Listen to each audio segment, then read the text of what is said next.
Some mornings begin before the light does.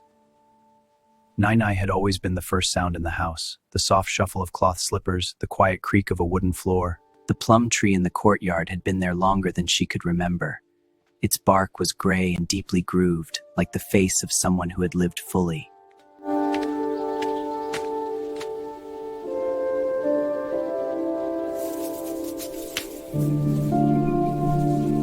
She picked each plum carefully, as though it might bruise at a clumsy thought.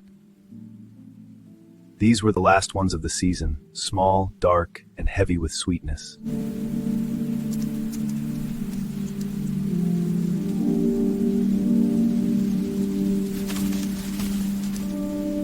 The kitchen was the most honest room in the house.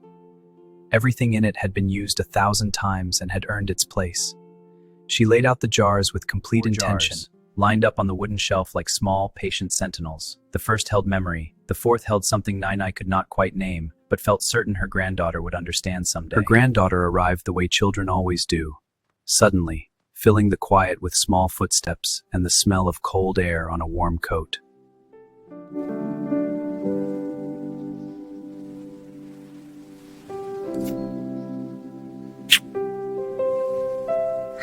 They washed the plums together in the stone basin outside, their hands moving in the cold water without hurry.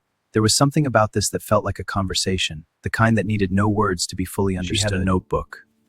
It was very old, its cover soft as cloth from decades of being held. Some pages held recipes, some held lists, some held nothing at all, which was perhaps the most important kind of page. She set it open on the table, but she barely looked at it. The recipe lived in her hand. First salt. This was the way it had always been done, and Nai Nai moved through it without thinking. Go on, try one.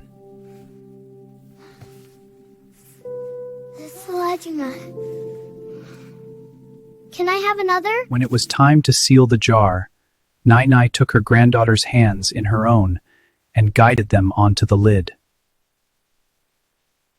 She pressed down gently, the way she had once pressed small fingers onto piano keys long ago. She did not say anything. She did not need to. The plum tree cast a long shadow now.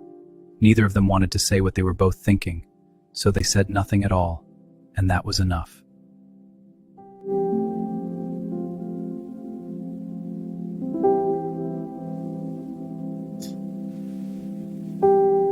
The next morning, the house was quiet again. The granddaughter had gone home with one jar tucked carefully in her cloth bag. Nai Nai stood in the kitchen alone and looked at the 3 remaining jars on the shelf. She thought about how strange it is, the way love becomes an object sometimes, waiting to be opened.